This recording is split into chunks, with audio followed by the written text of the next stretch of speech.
El estudio de esta semana lleva por título, El pacto y el modelo. En el sábado estudiaremos el tema, el pacto y el modelo, y para comprenderlo necesitamos dejar que nuestra imaginación y nuestro corazón vuelvan al monte Sinaí. La escena era indescriptible, truenos que hacían temblar la tierra, relámpagos que iluminaban las nubes, una voz que parecía romper el aire y penetrar hasta lo más profundo del alma. Y allí, en medio de esa majestad divina, un pueblo entero, temblando entre el temor y la esperanza, respondió a una sola voz: haremos todo lo que el Señor ha dicho. Éxodo capítulo 24 versículo 3. ¿Puedes sentirlo? Millones de voces humanas elevándose como un eco que el cielo escuchaba. No era un simple sí. Era un pacto de vida o muerte, un acto solemne de amor y obediencia al Dios que los había liberado de la esclavitud. Pero lo más sorprendente es que Dios no buscaba únicamente obediencia externa. No deseaba súbditos, sino hijos. No quería distancias, sino intimidad. Habitaré en medio de vosotros, y seré vuestro Dios, y vosotros seréis mi pueblo. Levítico capítulo 26, versículo 12. El Dios de poder también es el Dios de ternura, aquel que abre el mar rojo y al mismo tiempo abre su corazón. ¿No conmueve esto nuestras fibras más íntimas? Él anhela hoy lo mismo contigo, caminar a tu lado, entrar en tu casa, ocupar el trono de tu corazón. El pacto de Sinaí nos recuerda que la fe verdadera no es una idea fría ni un formalismo religioso, sino una comunión íntima y transformadora. Como en cualquier relación de amor, la fidelidad no nace de la imposición, sino del tiempo, la entrega y la constancia. Por eso, la Biblia insiste: despojémonos de todo peso y del pecado que nos asedia, y corramos con paciencia.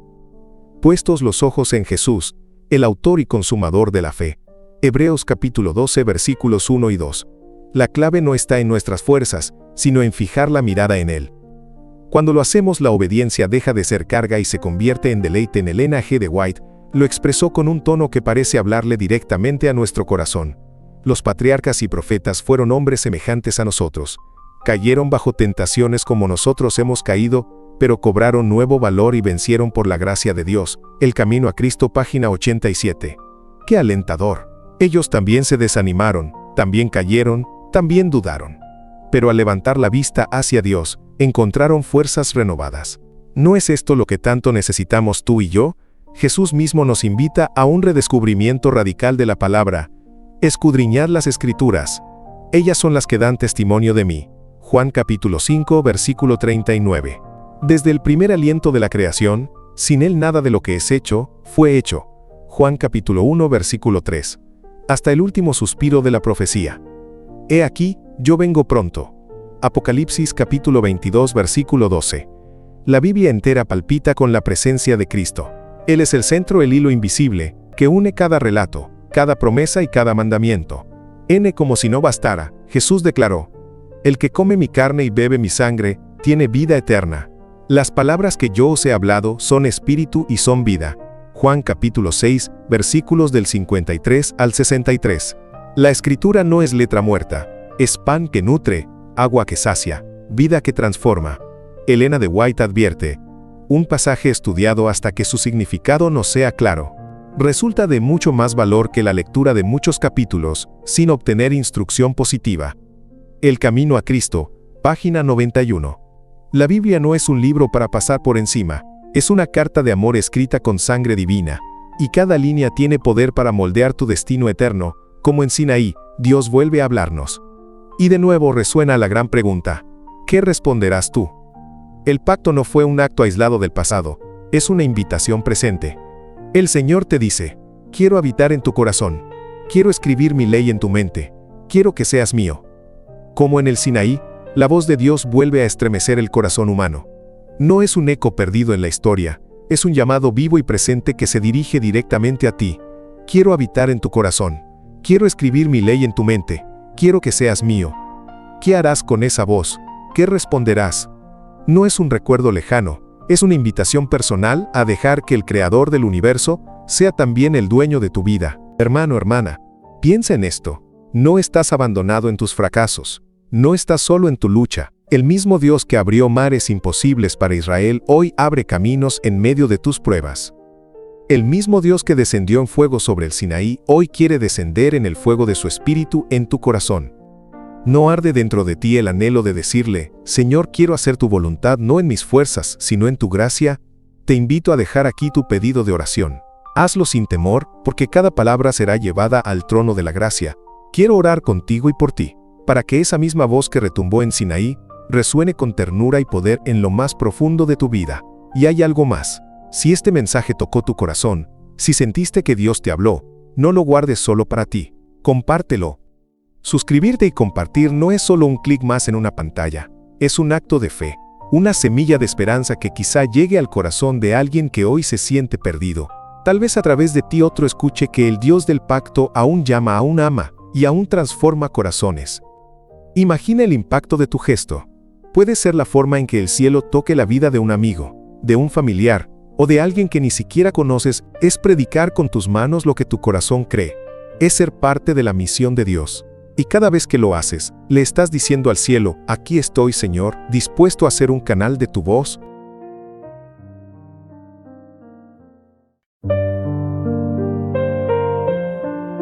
El domingo nos adentramos en una de las escenas más solemnes, intensas y decisivas de toda la historia del pueblo de Dios, la ratificación del pacto en el monte Sinaí. Imaginemos ese momento, el monte envuelto en humo, los relámpagos rasgando el cielo, la trompeta divina estremeciendo los corazones, y el pueblo recién liberado de la esclavitud, temblando ante la voz del Dios eterno. No era un encuentro común ni pasajero. Fue un momento destinado a definir para siempre la identidad de Israel como nación santa y pueblo escogido. El pasaje sagrado declara: Y dijo Jehová a Moisés: Sube hacia Jehová tú, y Aarón, Nadab y Abiú, y 70 de los ancianos de Israel, y os inclinaréis desde lejos. Pero Moisés solo se acercará a Jehová, y ellos no se acerquen, ni suba el pueblo con él. Y Moisés vino, y contó al pueblo todas las palabras de Jehová, y todas las leyes, y todo el pueblo respondió a una voz, y dijo: Haremos todas las palabras que Jehová ha dicho. Éxodo capítulo 24, versículos 1 al 3. Estas palabras, sube hacia el Señor, resuenan como un eco de la primera entrega de las 10 palabras en Éxodo 19, cuando Moisés subía y bajaba del monte varias veces. Aquí se repite la escena, pero con un detalle mayor. No solo Moisés, sino también Aarón, sus 2 hijos mayores, Nadab y Abiú, y 70 ancianos, reciben la invitación a acercarse, aunque desde lejos. La distinción es clara. Moisés entra en la presencia íntima, los demás permanecen en la periferia de la gloria. Se enfatiza así la posición exaltada de Moisés como mediador, Éxodo capítulo 24 versículo 12, lo que anticipa el sacerdocio y la estructura del tabernáculo, donde solo el sumo sacerdote podría entrar en el lugar santísimo. Hebreos capítulo 9 versículo 7. Aquí nos recuerda que estos límites no son un capricho sino una revelación pedagógica. La santidad de Dios exige reverencia.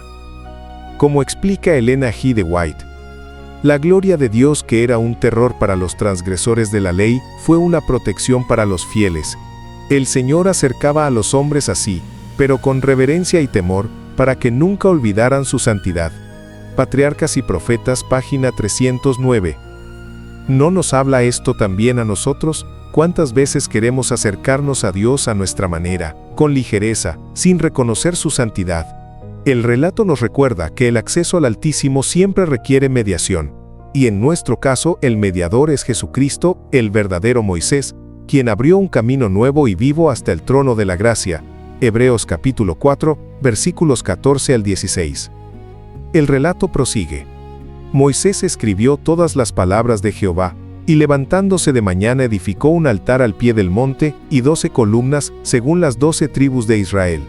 Éxodo capítulo 24 versículo 4. Aquí encontramos un acto fundacional. Moisés escribió. No fueron ideas humanas, ni reflexiones personales. Eran palabras santas, reveladas por Dios, que debían ser preservadas para todas las generaciones. La secuencia es magistral. 1. Dios revela, Éxodo capítulo 24 versículo 3. 2. Moisés recita, Éxodo capítulo 24 versículo 3. 3. Moisés escribe, Éxodo capítulo 24 versículo 4. 4. El pueblo afirma con juramento. Éxodo capítulo 24 versículo 7. 5. La obediencia es exigida. Éxodo capítulo 24 versículo 7. Elena G. de White afirma: Dios confió a Moisés, como su siervo escogido, los preceptos de su ley. Estos habían de ser preservados como un sagrado depósito para el pueblo, como testimonio perpetuo de la voluntad divina. Patriarcas y Profetas, página 310. La respuesta del pueblo fue solemne: haremos todas las palabras que Jehová ha dicho. Éxodo capítulo 24 versículo 3. Pero esta promesa fue quebrantada con el becerro de oro. Éxodo capítulo 32. Y aquí encontramos una lección dolorosa pero necesaria. La humanidad, desde la caída en Génesis 3, está incapacitada para la obediencia perfecta. Pablo lo resume en Romanos capítulo 3 versículo 23. Por cuanto todos pecaron, y están destituidos de la gloria de Dios. ¿Cuántas veces hemos dicho al Señor, nunca más, solo para caer otra vez? El eco de Israel es también nuestro propio eco. Moisés levantó un altar al pie del monte y erigió 12 columnas, una por cada tribu. El altar representaba a Yahvé, y las columnas al pueblo. Juntos formaban una imagen visual del pacto, Dios y su pueblo unidos. En otras ocasiones, las columnas sirvieron como memoriales. Jacob levantó una en Betel después de su encuentro con Dios. Génesis capítulo 28 versículo 18. Josué erigió 12 piedras en Gilgal tras cruzar el Jordán. Josué capítulo 4 versículo 20. Samuel colocó una en Mizpa como testimonio de la ayuda divina. Primera de Samuel capítulo 7 versículo 12.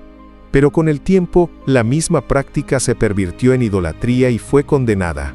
Éxodo versículo 34 versículo 13. Deuteronomio capítulo 12 versículo 3. ¡Qué advertencia! Lo que comenzó como un recordatorio santo puede degenerar en idolatría si perdemos de vista al Dios verdadero. El texto agrega: y envió jóvenes de los hijos de Israel, los cuales ofrecieron holocaustos y becerros como sacrificios de paz a Jehová. Éxodo capítulo 24 versículo 5. Antes del sacerdocio levítico, los jóvenes, probablemente los primogénitos, ejercían esta función. Los sacrificios incluían holocaustos consumidos totalmente, símbolo de entrega plena a Dios. Ofrendas de paz, compartidas en una comida de pacto, anticipando la comunión íntima con Dios. Éxodo capítulo 24 versículo 11. Esto nos enseña que la fe no se reduce a palabras. Se expresa en sacrificio, en entrega, en consagración. Y todo esto señalaba a Cristo, el Cordero Perfecto. Elena de White lo resume así: cada sacrificio ofrecido era una lección objetiva que señalaba a Cristo. El pueblo debía aprender que sin la sangre del Redentor no habría perdón ni comunión con el Creador. El deseado de todas las gentes, página 19. El clímax del relato es conmovedor. Moisés tomó la mitad de la sangre y la puso en tazones, y esparció la otra mitad de la sangre sobre el altar. Entonces Moisés tomó la sangre y roció sobre el pueblo, y dijo: He aquí la sangre del pacto que Jehová ha hecho con vosotros sobre todas estas cosas. Éxodo capítulo 24 versículos 6 al 8. ¡Qué acto solemne! La sangre, símbolo de vida, rociada sobre el altar Dios y sobre el pueblo, unía a ambas partes en un pacto irrevocable. Era como decir: así como esta sangre ha sido derramada, así entregamos nuestras vidas al cumplimiento de este pacto. Y aquí hay un detalle glorioso. Esta expresión, la sangre del pacto, se conecta directamente con el Nuevo Testamento. Jesús, en la última cena, tomó la copa y declaró: Esto es mi sangre del nuevo pacto, que por muchos es derramada para remisión de los pecados. Mateo capítulo 26 versículo 28. Lo que comenzó en Sinaí alcanzó su plenitud en el Calvario. Allí, la sangre ya no se roció sobre piedras, sino que fue derramada sobre toda la humanidad. Allí, el pacto dejó de estar escrito en tablas externas y pasó a ser grabado en corazones regenerados, como lo anunció Jeremías capítulo 31 versículo 33. Daré mi ley en su mente, y la escribiré en su corazón. Elena G. de White lo expresa con esperanza. La sangre de Cristo, símbolo de su sacrificio perfecto, asegura el perdón de nuestros pecados y nos consagra como pueblo de Dios. Por ella somos hechos partícipes de la naturaleza divina, la fe por la cual vivo, p. 102. Elena de White nos recuerda: si somos de Cristo, nuestros pensamientos están con Él y le dedicamos nuestras más gratas reflexiones. Le hemos consagrado todo lo que tenemos y somos. El camino a Cristo, página 58. Pregúntate, ¿dónde está tu mente cuando despiertas? ¿Qué ocupa tu corazón en medio de tus preocupaciones? ¿A quién pertenecen tus pensamientos más íntimos? Como el pueblo de Israel, también nosotros escuchamos la lectura del Libro del Pacto. Responderemos: ¿haremos todo lo que Jehová ha dicho? El pueblo prometió obedecer 2 veces. ¡Qué entusiasmo, qué sinceridad! Y sin embargo, pocas semanas después, al pie del mismo monte, fabricaron un becerro de oro. ¿No es esto un espejo de nuestra condición? Prometemos fidelidad, lloramos en la oración, declaramos nunca más, y al poco tiempo volvemos a caer. La sangre rociada sobre ellos fue un recordatorio. No es por nuestras fuerzas que podremos obedecer, sino por la gracia de Cristo. Elena de White describe este milagro de la gracia con ternura. Cuando vamos a Cristo como seres errados y pecaminosos, y nos hacemos participantes de su gracia perdonadora, el amor brota en nuestro corazón. Toda carga resulta ligera, porque el yugo de Cristo es suave. El camino a Cristo, página 60. ¿Lo comprendes? No es la fuerza de tu voluntad lo que te mantendrá fiel, sino la sangre de Cristo cubriendo tu vida, limpiando tu conciencia, renovando tu corazón. El apóstol Pablo expresó en carne propia esta tensión: porque no hago el bien que quiero, sino el mal que no quiero, eso hago. Romanos capítulo 7 versículo 19. ¿Quién no se reconoce en esas palabras? ¿Quién no ha sentido la impotencia de querer agradar a Dios y descubrirse fallando una y otra vez? Allí radica la urgencia del pacto. No es un contrato entre iguales. Es un acto de gracia de un Dios santo hacia un pueblo frágil. El nuevo pacto no cambia la ley, cambia el corazón. En la cruz, Cristo no solo derramó sangre, derramó amor. Y ese amor tiene el poder de transformar lo que somos. Querido, ¿puedes ver tu propia vida reflejada en esta escena del Sinaí? ¿Puedes escuchar tus propias promesas quebradas resonando en el eco de aquellas palabras: ¿haremos todo lo que Jehová ha dicho? El pacto del Sinaí no es un cuento antiguo, es una invitación presente. Hoy, en este mismo instante, Dios extiende hacia ti la misma gracia. Hoy su palabra se lee delante de ti. Hoy la sangre de Cristo sigue siendo rociada, no sobre un altar de piedras, sino sobre tu conciencia. El apóstol Pedro lo dijo con claridad: sabiendo que fuisteis rescatados, no con cosas corruptibles como oro o plata, sino con la sangre preciosa de Cristo. Primera de Pedro capítulo 1 versículos 18 y 19. Entonces la pregunta es: ¿qué harás tú? ¿Seguirás confiando en tus frágiles fuerzas, o descansarás en el poder de la sangre del Cordero? Hermano, hermana, no estás solo en tu lucha. El mismo Dios que habló en el Sinaí sigue hablando hoy a tu corazón. Y la voz que te llama no es de condena, sino de gracia. Esa sangre que roció al pueblo en el desierto hoy quiere cubrirte a ti. Por eso, en este momento te invito a tomar una decisión. Dile al Señor: Padre, yo no puedo, pero tú sí. No confío en mis promesas, confío en tu sangre. No descanso en mi obediencia, descanso en tu gracia. Y si este mensaje tocó tu vida, compártelo. Haz de tu testimonio un canal de esperanza. Suscríbete, comparte y deja aquí tu pedido de oración. Quiero orar contigo, quiero clamar por ti, para que la sangre del pacto no sea solo historia, sino poder real en tu vida.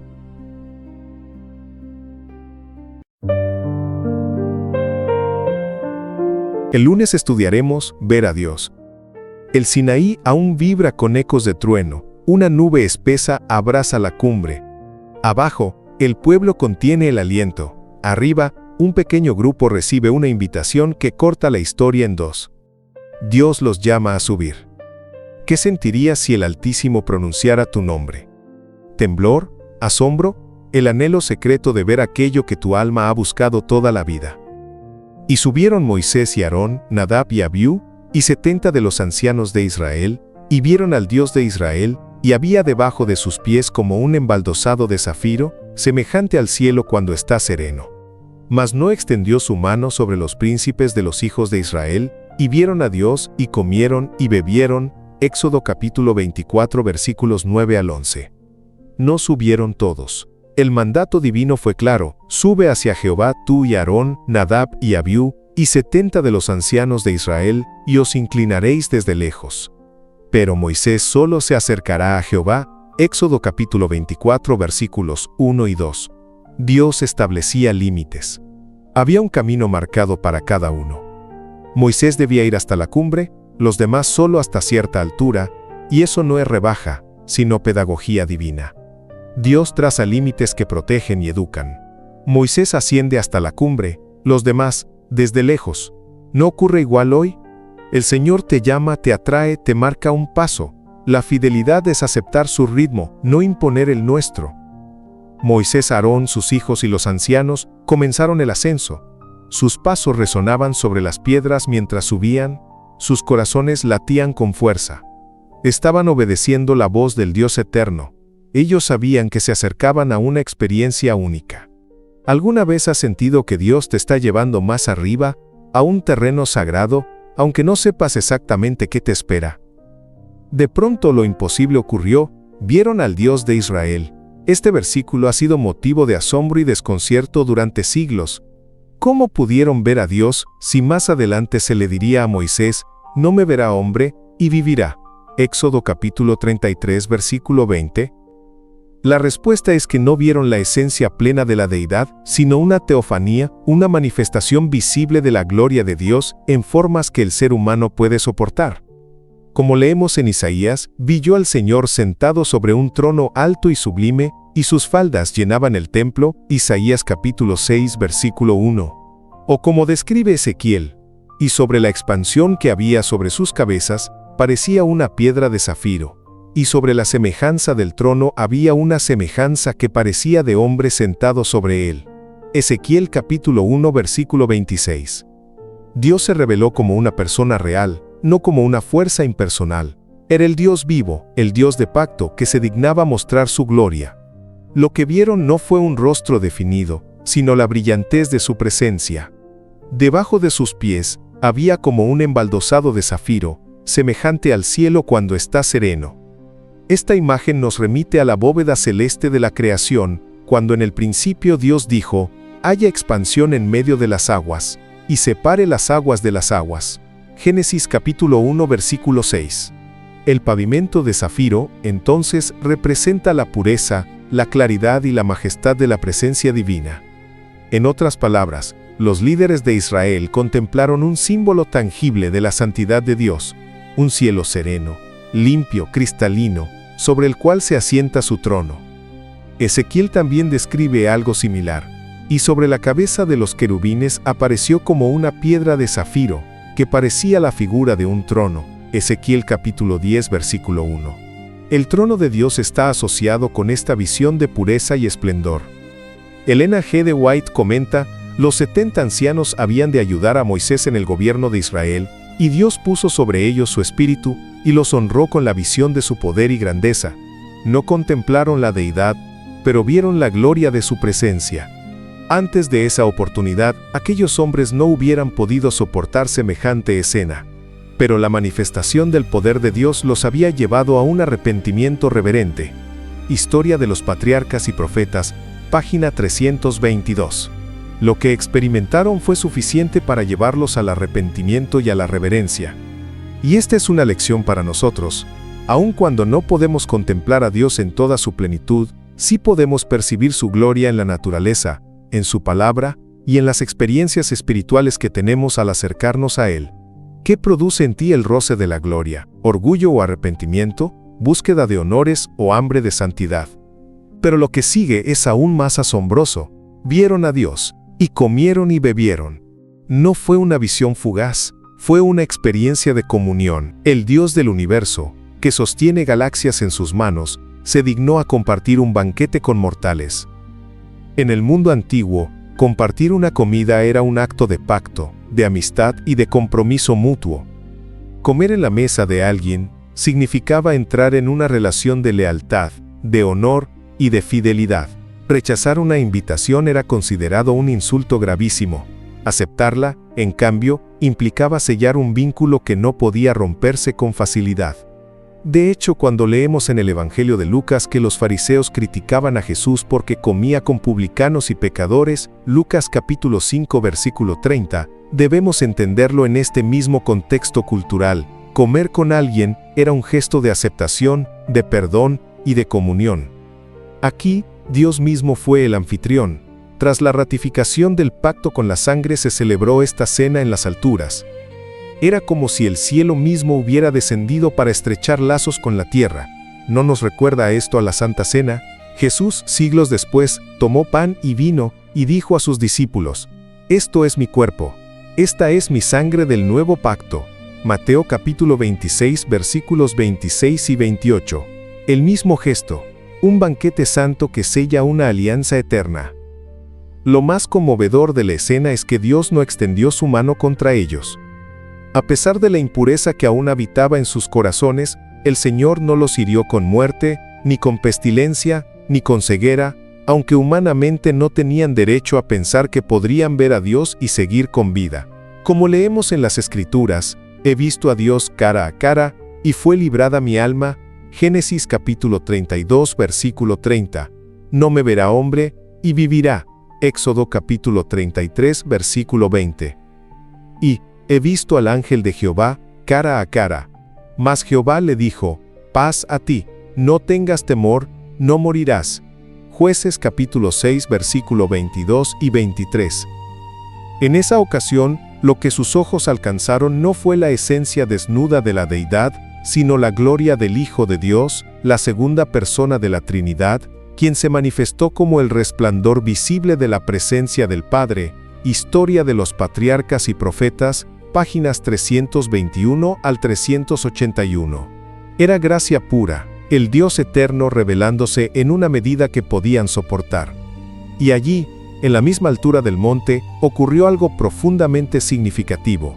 Como era costumbre en Israel, tras la ofrenda del sacrificio seguía una comida ceremonial, una cena de pacto. De esta mesa santa participaron los ancianos, acercándose tan cerca de la presencia divina como les era permitido. No cruzaron el límite marcado por Dios, pero se acercaron lo suficiente para sentir el temblor de lo eterno. Finalmente, después de contemplar la gloria y compartir aquel banquete celestial, todo el grupo descendió y volvió al campamento. Sus pies regresaban a la tierra, pero sus corazones habían tocado el cielo. ¿Y tú, hermano, hermana, qué harás después de estar en la presencia de Dios? ¿Volverás al campamento como si nada hubiera pasado? ¿O dejarás que la visión de su gloria transforme cada paso de tu vida cotidiana? Recuerda, la misericordia que no destruye, el Dios que podría extender su mano, Éxodo capítulo 24 versículo 11, no lo hace, no porque ignore el pecado, sino porque aplica gracia, y lo hace por medio del Hijo, el mismo que, siglos después, rompería el pan y diría: esto es mi cuerpo, esta es mi sangre del nuevo pacto. Mateo capítulo 26, versículos 26 al 28. ¿Lo percibes? Sinaí es prólogo del aposento alto. La mesa en la altura anuncia la cena del Señor, sacrificio y comunión, sangre y pan, justicia y gracia. Uno pensaría que semejante honor fija la fidelidad para siempre, pero la Escritura es dolorosamente honesta. Aarón cede a la presión y levanta un becerro de oro. Éxodo capítulo 32, versículos 1 al 6.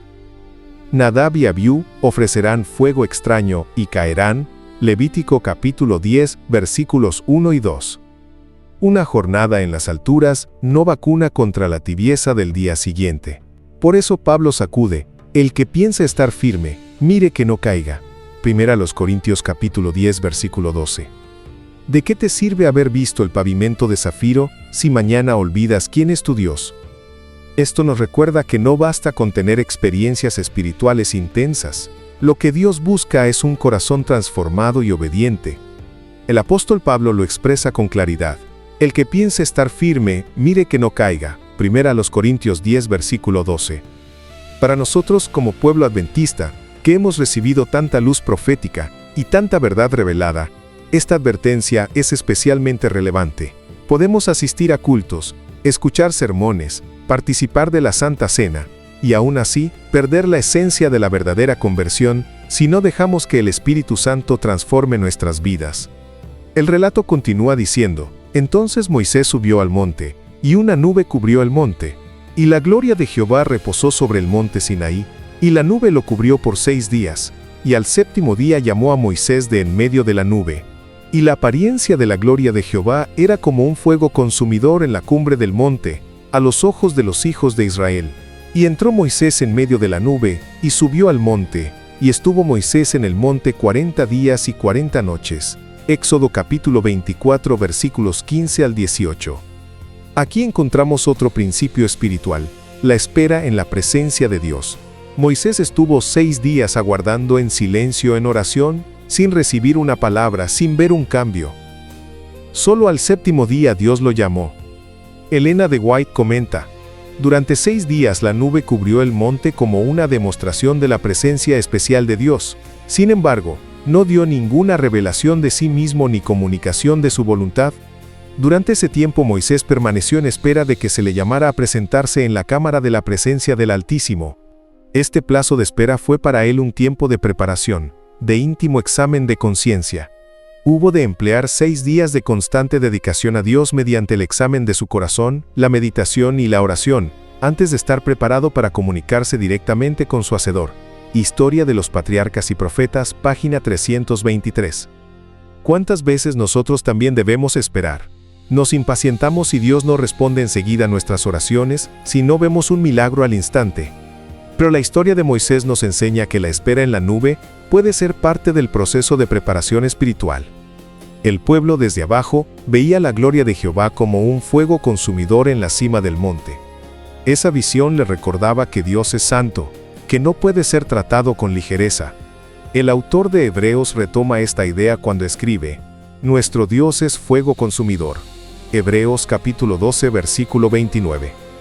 El fuego de Dios es doble. Puede ser un fuego que purifica al que se entrega a Él, o un fuego que consume al que persiste en el pecado. En el Sinaí, el fuego fue símbolo de la presencia majestuosa del Señor, que al mismo tiempo atraía y producía temor reverente. En última instancia, toda esta escena del Sinaí apunta hacia Cristo.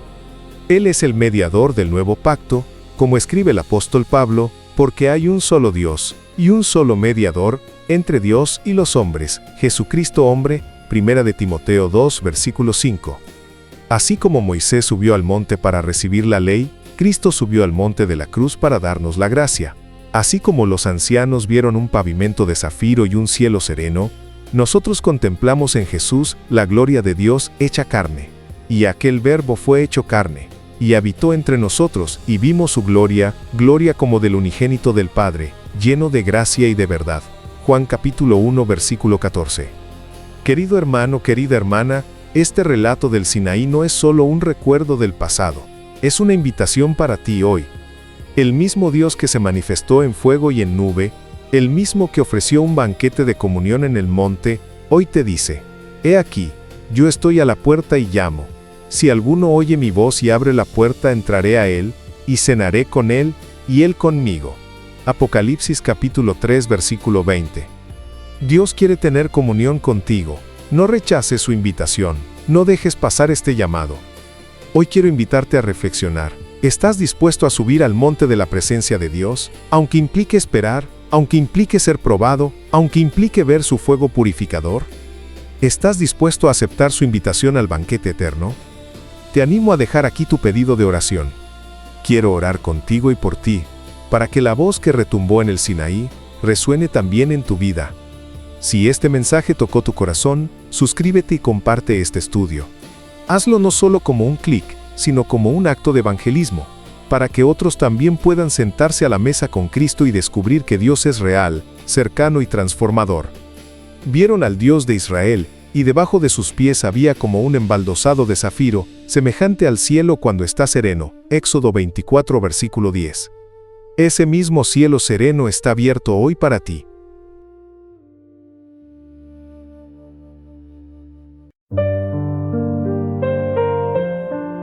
El martes nos adentraremos en uno de los temas más profundos y transformadores de la vida cristiana: el poder para obedecer. Y al pensar en ello, quiero preguntarte, ¿alguna vez has sentido que tus mejores promesas a Dios se desmoronan como arena entre los dedos?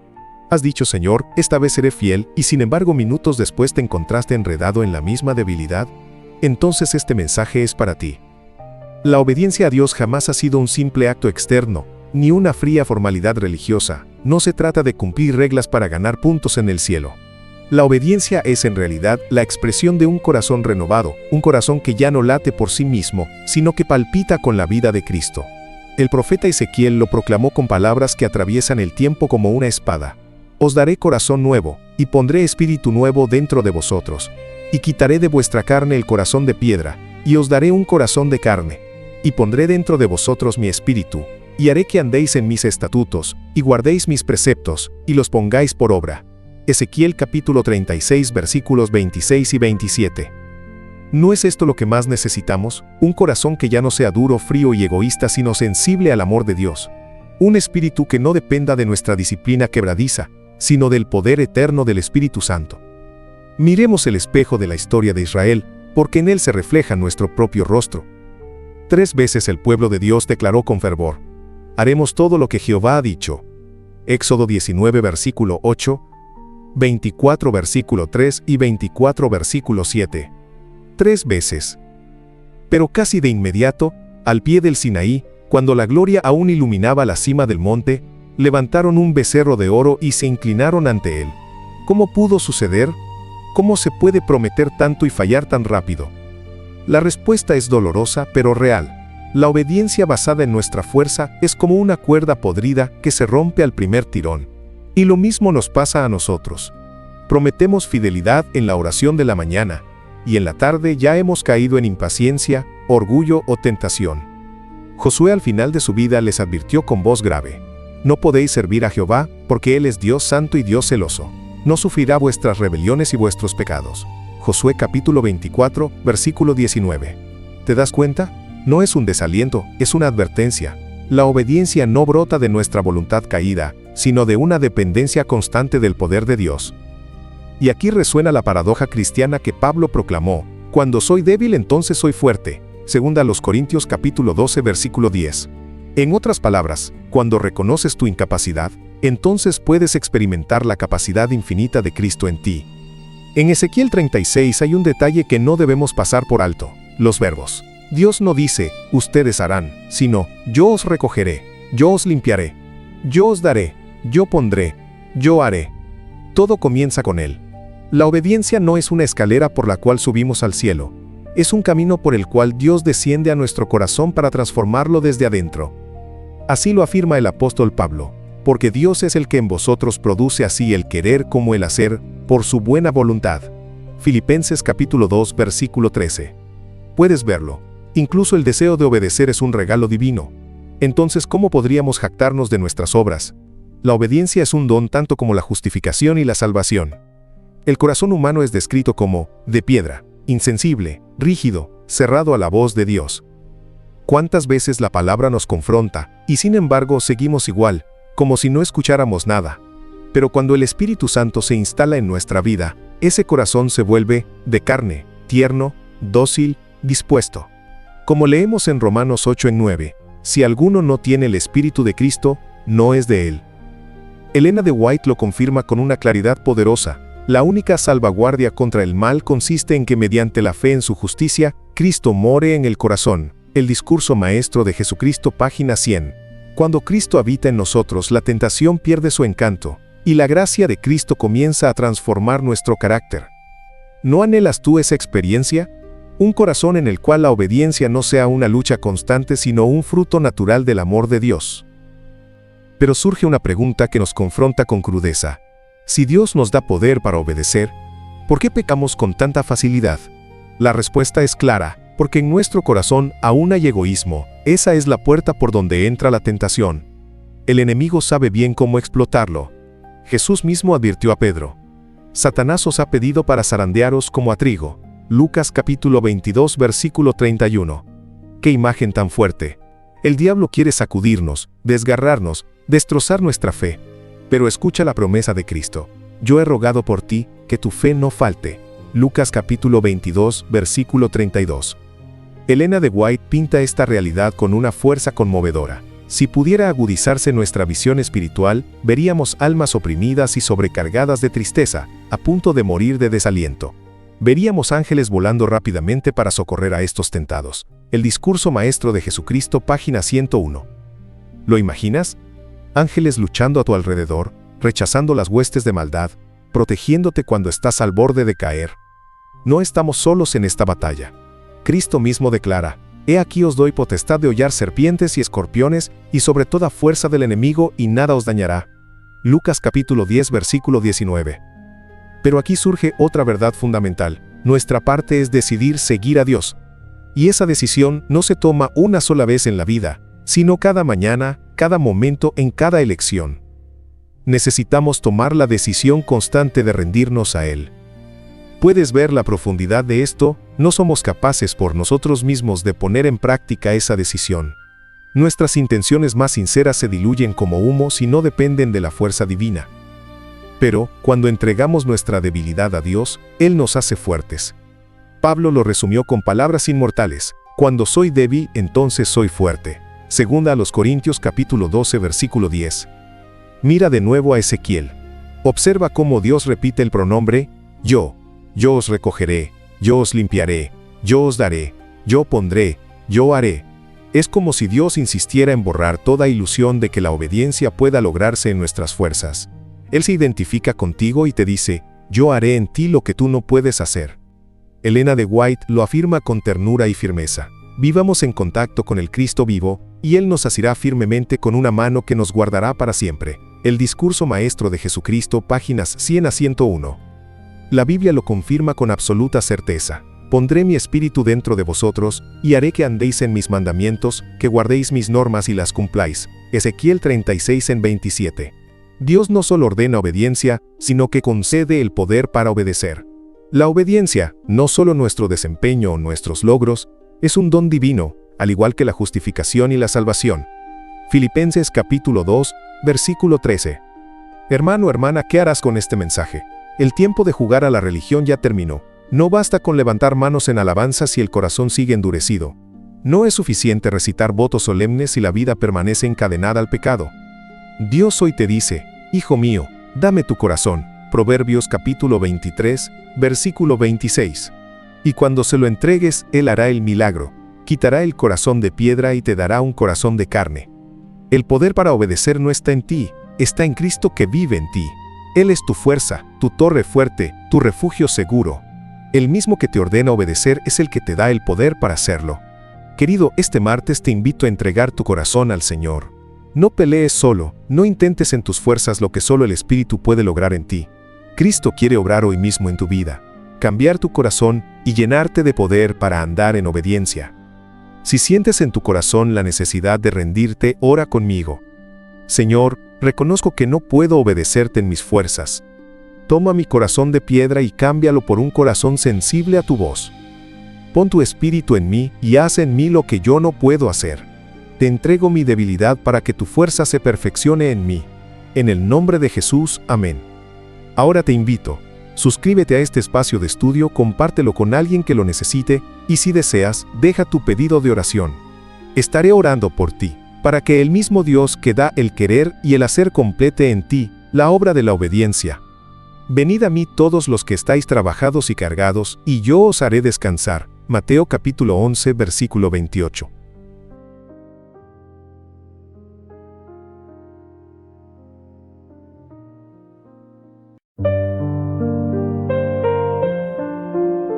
El miércoles meditaremos en una verdad sublime y profundamente conmovedora. Dios quiso habitar en medio de su pueblo. ¡Qué pensamiento más impresionante!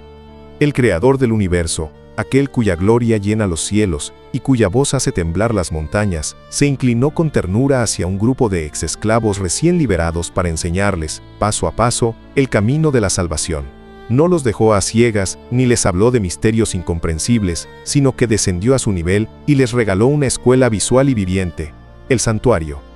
Todos sus servicios eran una profecía silenciosa, un sermón en símbolos, un lenguaje de amor que anunciaba a Jesús, el Cordero de Dios que quita el pecado del mundo. Evangelio según Juan capítulo 1 versículo 29. Cada sacrificio, cada mueble, cada tela y cada ceremonia apuntaban a la gran obra de redención que siglos después sería cumplida en la cruz del Calvario. El relato bíblico abre esta escena con palabras solemnes que resonaron en los oídos de Moisés y que hoy deberían estremecer nuestro corazón. Y habló Jehová a Moisés diciendo: Di a los hijos de Israel que tomen para mí ofrenda, de todo varón que la diere de su voluntad, de corazón tomaréis mi ofrenda, y harán un santuario para mí, y habitaré en medio de ellos. Éxodo capítulo 25 versículo 1, 2 y versículo 8. ¿Puedes imaginar el impacto de estas palabras en aquel pueblo? El Dios que había abierto el mar rojo, que había hecho llover pan del cielo y que había descendido en fuego sobre el monte Sinaí, ahora les pedía que levantaran un lugar donde Él mismo descendería para morar entre ellos. No se trataba solo de un proyecto arquitectónico, era una invitación al encuentro más íntimo entre lo divino y lo humano. El primer paso en este plan no fue trazar planos ni levantar muros, sino tocar el corazón.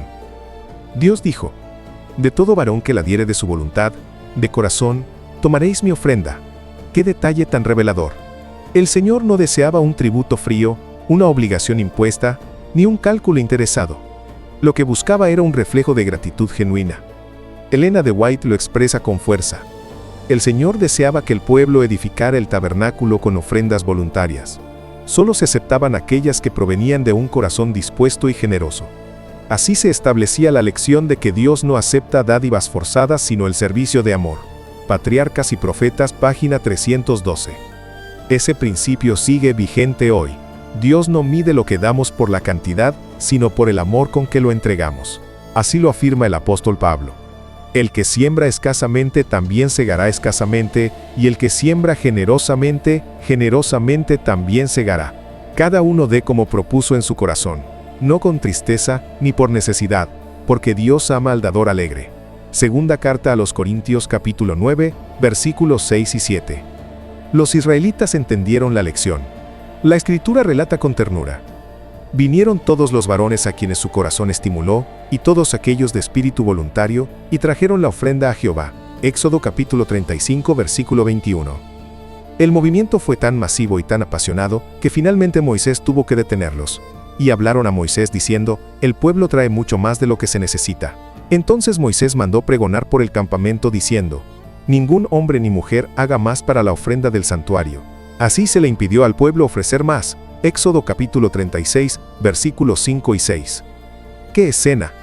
Un pueblo que antes había suspirado por las ollas de carne de Egipto, Éxodo capítulo 16, versículo 3, ahora corría a traer oro, plata, telas preciosas y maderas finas para la causa de Dios. Donde antes había quejas, ahora había gozo en dar. Pero aquí surge una pregunta que no podemos evadir: ¿y nosotros? ¿Qué estamos dispuestos a entregar para que Dios habite en medio de nosotros? ¿Entregamos de corazón o damos lo que sobra? ¿Ofrecemos lo mejor de nuestro tiempo, talentos y recursos, o reservamos lo excelente para nosotros y lo mediocre para Dios? La historia de Israel nos confronta.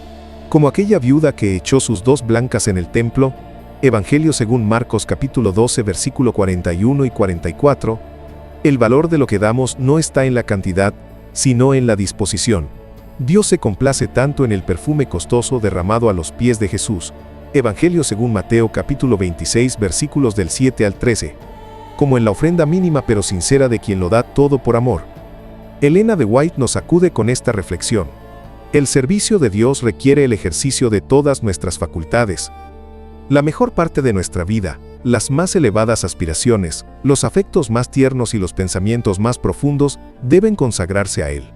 La educación, página 36. ¿Estamos viviendo así? ¿O acaso caemos en la misma trampa que atrapó a aquel siervo que escondió su talento por miedo y pereza, solo para perderlo todo al final? Evangelio según Mateo capítulo 25 versículos 24 al 30. El corazón del mensaje del santuario es este: Dios quiere estar contigo, no con el vecino, no solo con el pueblo como un todo, sino contigo, en lo íntimo de tu vida. Así como descendió para caminar con Israel en el desierto, también vino en la persona de Jesucristo a caminar en nuestro mundo. El evangelista Juan lo declara con emoción: y aquel verbo fue hecho carne, y habitó entre nosotros, y vimos su gloria, gloria como del unigénito del Padre, lleno de gracia y de verdad. Evangelio según Juan capítulo 1 versículo 14. Elena de White comenta con ternura: Cristo levantó su tabernáculo en medio de nuestro campamento humano. Hincó su tienda al lado de la nuestra, a fin de morar entre nosotros y familiarizarnos con su vida y carácter divinos. Desde que Jesús vino a morar con nosotros, sabemos que Dios conoce nuestras pruebas y simpatiza con nuestros pesares. El deseado de todas las gentes, página 15. Imagina por un momento el escenario: un pueblo peregrino en medio de un vasto desierto, rodeado de naciones paganas que levantaban templos colosales a sus dioses falsos, adornados con oro, esculturas y rituales que atraían la vista y seducían el corazón.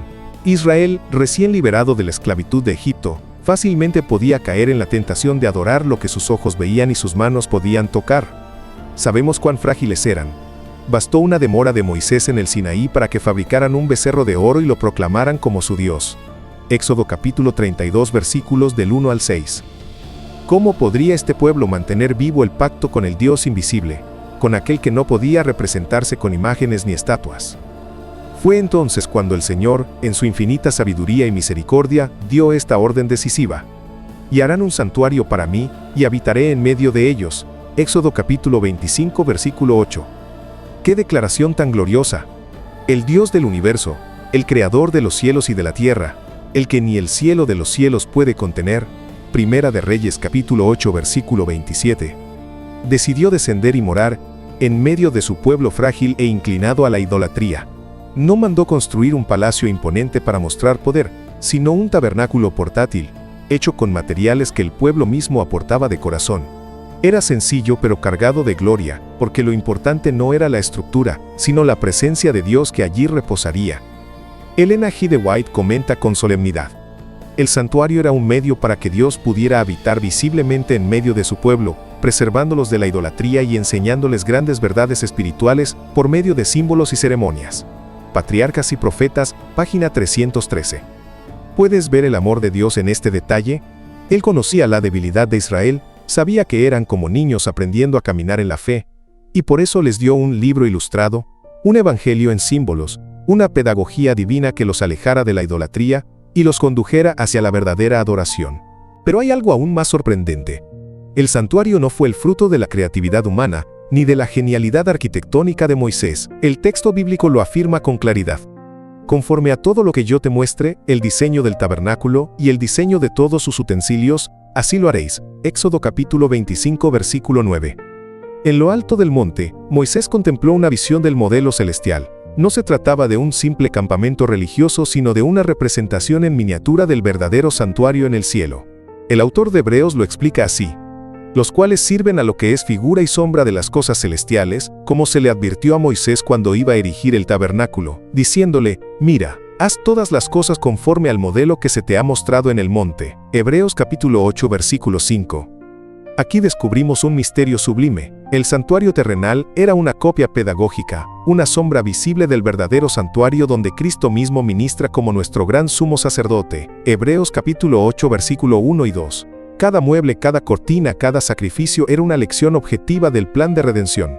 El altar señalaba al sacrificio de Cristo, el candelabro anunciaba la luz del mundo, la mesa de los panes proclamaba al pan de vida, y el arca del pacto recordaba la presencia santa de Dios entre su pueblo. Elena de White lo explica con ternura y profundidad. Así como Cristo levantó su tabernáculo en medio del campamento humano, Dios había levantado su tabernáculo en medio del campamento israelita. Era una lección objetiva de su propósito eterno: morar con su pueblo, el deseado de todas las gentes, página 15. La pregunta que nos golpea es inevitable. Si Dios levantó un santuario en medio de Israel para preservarlos de la idolatría, ¿qué está levantando hoy en medio de nosotros? Vivimos rodeados de ídolos modernos: el materialismo, el poder, el entretenimiento, la tecnología, las redes sociales.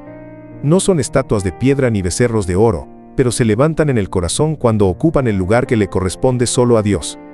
¿No necesitamos también un recordatorio constante de su presencia? El apóstol Pablo nos da la respuesta: ¿no sabéis que sois templo de Dios, y que el Espíritu de Dios mora en vosotros? Primera carta a los Corintios capítulo 3 versículo 16. El santuario hoy no es de cortinas ni de oro, sino tu propia vida. Dios quiere morar en ti, hacer de tu corazón su morada. Él no busca un edificio frío, sino un corazón rendido. Y al igual que con Israel, su presencia en tu vida es el único antídoto contra la idolatría moderna. Querido, ¿qué templo estás edificando? uno para los ídolos de este mundo o uno para la gloria de Dios. El santuario en el desierto fue una proclamación de que Dios no se complace en la grandeza externa, sino en la intimidad de su presencia. Hoy, Él sigue repitiendo con la misma ternura y urgencia: y harán un santuario para mí, y habitaré en medio de ellos. Éxodo capítulo 25 versículo 8. La voz de Dios resuena a través de los siglos, llamando a tu corazón: hazme un lugar en tu vida, y yo habitaré en ti.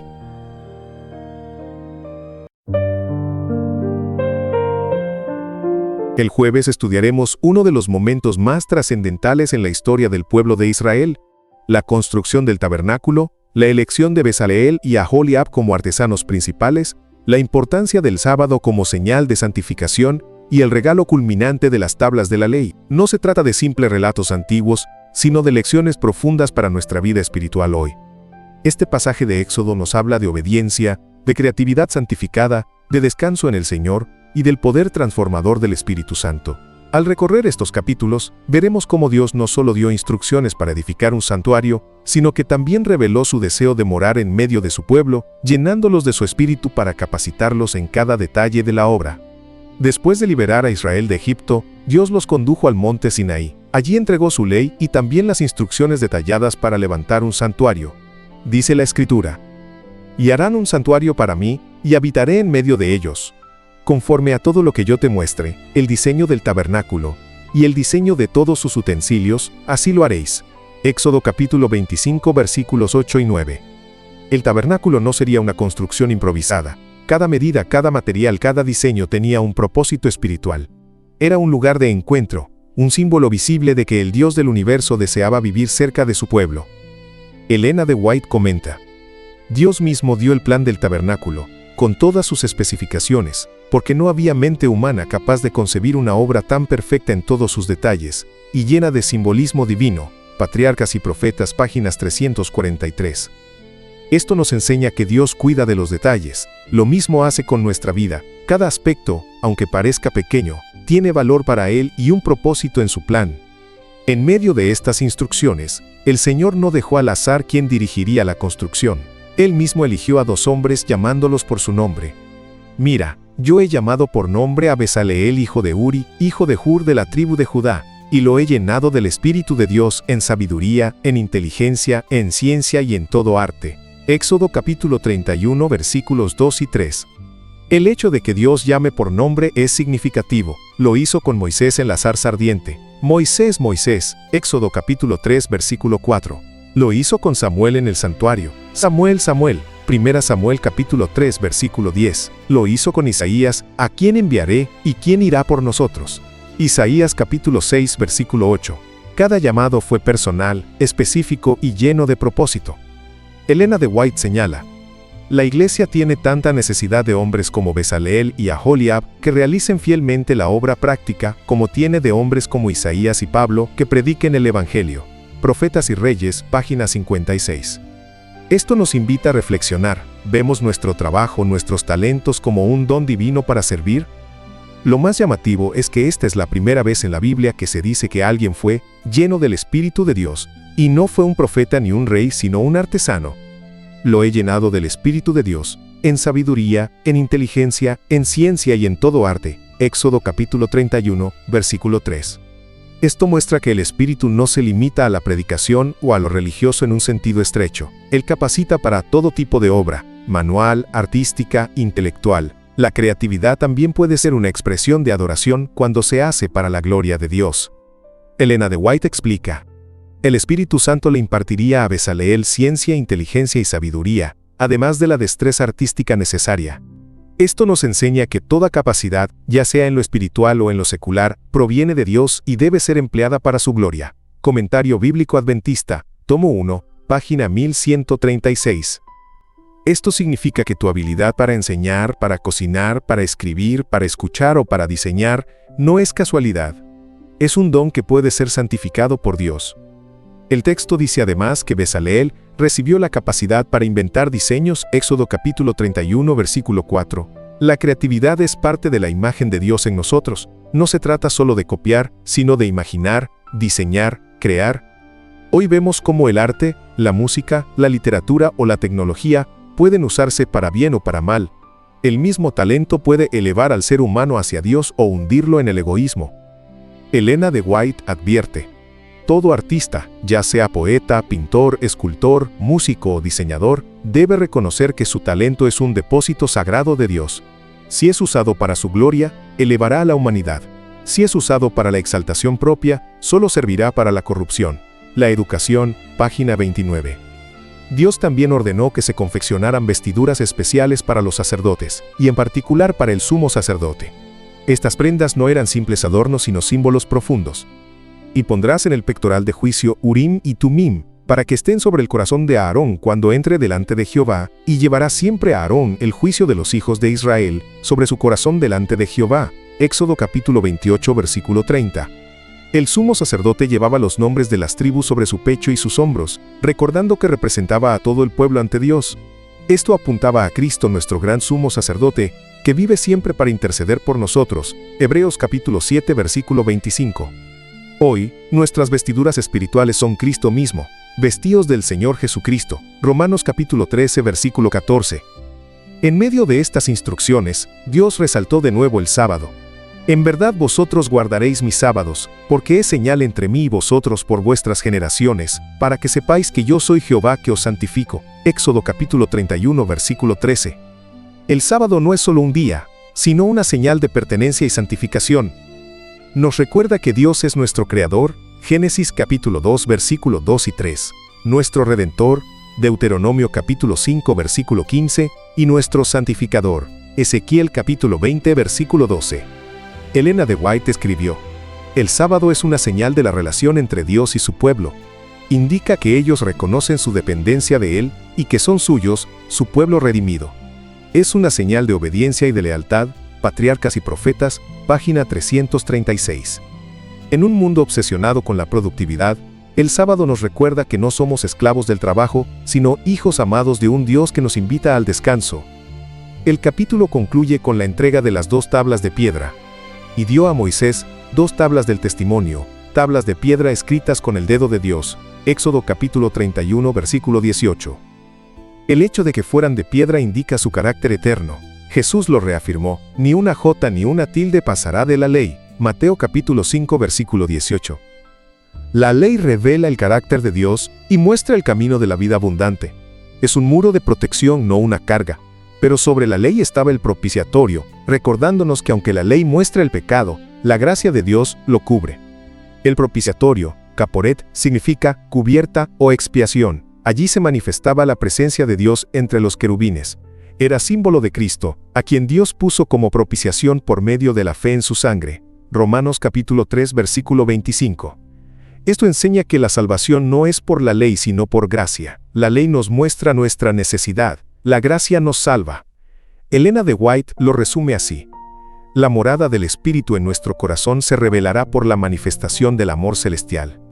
La plenitud divina fluirá a través del agente humano consagrado, para ser luego transmitida a los demás. Palabras de vida del Gran Maestro, página 345. Lo que Israel necesitaba y lo que nosotros necesitamos hoy, es que la ley no esté solo escrita en piedra, sino en el corazón.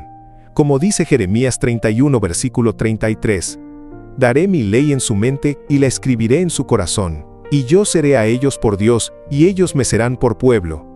Querido hermano y hermana, este relato nos recuerda que Dios también te ha llamado por nombre. Él quiere llenar tu vida de su espíritu, santificar tu creatividad, cubrirte con su gracia y darte descanso en su sábado. La ley sigue siendo el estándar divino. El propiciatorio nos recuerda que la gracia cubre nuestra insuficiencia. El Espíritu Santo nos da poder para vivir como hijos de Dios. Hoy puedes orar: Señor, lléname de tu Espíritu, escribe tu ley en mi corazón y hazme un instrumento de tu gloria. Quiero invitarte como pastor a que no dejes pasar esta oportunidad.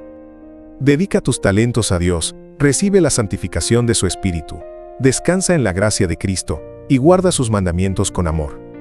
Si este mensaje tocó tu corazón, compártelo con alguien más, suscríbete, envíalo a tus amigos y si lo deseas, deja en los comentarios una petición de oración.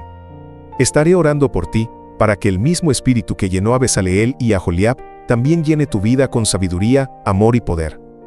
El sol de justicia nacerá, y en sus alas traerá salvación. Malaquías capítulo 4 versículo 2.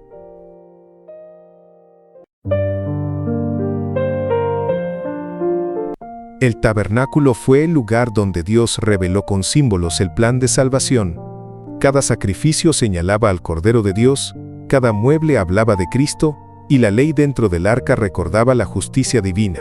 Pero sobre la ley estaba el propiciatorio, desde donde Dios concedía perdón. Allí, misericordia y justicia se abrazaban, y el pecador arrepentido encontraba esperanza y vida eterna en Jesús. Querido hermano, querida hermana, ahora quiero invitarte a que hagamos juntos una oración. Te pido que me acompañes allí donde estás, en silencio, en tu casa, en tu trabajo, en tu corazón. Une tu voz a la mía, porque el mismo Dios que habitó en el tabernáculo, hoy quiere habitar en tu vida. Oremos. Padre amado que estás en los cielos, hoy nos acercamos a ti con reverencia, pero también con confianza. Reconocemos nuestras debilidades, nuestros pecados y nuestras promesas rotas. Pero también reconocemos que en Cristo tenemos perdón, vida y esperanza. Señor, mira cada corazón que en este momento se une en oración a través de este video. Tú conoces las luchas que llevan, las lágrimas que han derramado, los miedos que los abruman. Te ruego, Padre, que tu presencia descienda como lo hizo en el tabernáculo, que tu Espíritu Santo llene cada vida y que tu gracia renueve y transforme. Escribe tu ley en nuestra mente y en nuestro corazón, no como una carga, sino como un deleite. Haznos caminar bajo tu voluntad y experimentar la paz que sobrepasa todo entendimiento. Te entregamos nuestras familias, nuestros hijos, nuestros hogares. Te pedimos sanidad para el que está enfermo, consuelo para el que está triste, fuerzas para el que está cansado, y esperanza para el que siente que ya no puede más. Señor, cúbrenos con la sangre del Cordero, y que en este mismo instante podamos sentir el gozo de tu perdón y la certeza de tu amor eterno. Te lo pedimos en el nombre precioso y poderoso de nuestro Señor Jesucristo, nuestro sumo sacerdote y Salvador. Amén.